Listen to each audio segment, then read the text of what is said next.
Naghahanap ka ba ng pangregalo sa kabit mo? Tamang-tama to. Oh, maganda. Leather, may puso-puso. Tapos yung zipper, gold.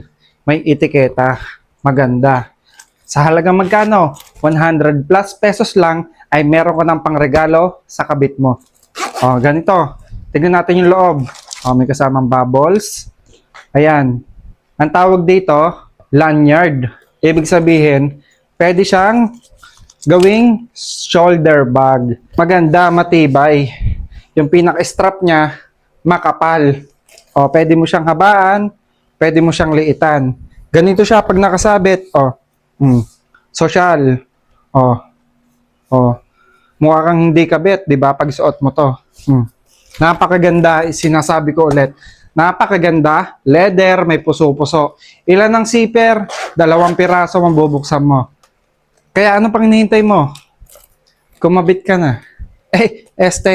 Mag-checkout ka na. Nandito yung yellow basket sa ibaba.